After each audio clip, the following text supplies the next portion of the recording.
There's a growing feeling in Washington that diplomatic efforts should go on, but that Argentina must be made aware that if war breaks out, the United States will firmly back the British. Today, the U.S. Secretary of State Alexander Haig briefed the Senate Foreign Relations Committee on the status of the negotiations. Senator Joseph Biaden was at that briefing.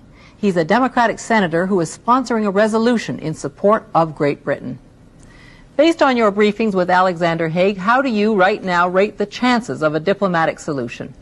Well, I think the Secretary of State was accurate in his assessment of it. It's very tenuous. I'd rather not comment on what was a secret briefing and what in fact the Secretary indicated were the stages of negotiations at this point, except to say that they are ongoing and the administration is hopeful.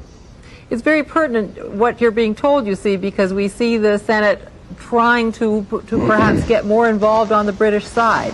Doesn't that depend on how you rate the chances of an imminent diplomatic breakthrough? Well, not really. I believe that that my resolution, which clearly calls for us to state whose side we're on, which is the British side, will in fact, I believe, aid the negotiating process, not diminish the chances of negotiation. I think the Argentinians must be disabused of the notion, assuming they harbor it, that the United States is truly neutral in this matter.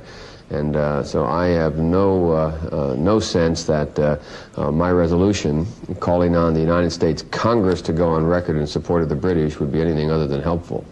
Senator, how do you think it would be helpful? Because conceivably that might topple the Argentinian government. Is that acceptable to you? No, that is not acceptable in the sense that I wish for that. But the fact of the matter is there's a great deal at stake for the United States and the hemisphere. First of all, and for Canada, I might add, very boldly, the fact of the matter is that if we allow in this hemisphere the settlement of claimants' property disputes by the use of force, we're going to unleash an entire series of actions that none of us want. Secondly, NATO is an alliance upon which we have made a firm and solemn commitment.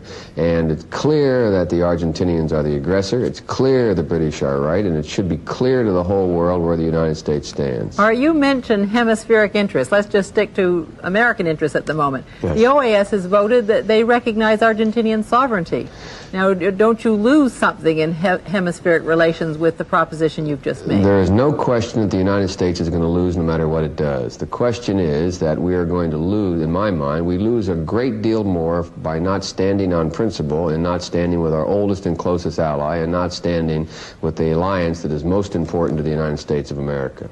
Could you tell me quickly how you rate Soviet actions lately in helping Argentina, if you're not also giving them a whole new opening in Latin America? Negligible. I believe that Soviet actions are negligible. Their capabilities are limited in the area. There is no evidence that the Soviets are, in fact, making any major moves to move anywhere into the hemisphere. Would you be sorry to see the Galtieri junta toppled? I would be sorry to see the situation change in such a way that there would in fact be an increased prospect of Soviet and/or communist influence in the hemisphere. But I'd even be more sorry if we dashed what is already a fragile and very tenuous situation with regard to NATO and NATO solidarity.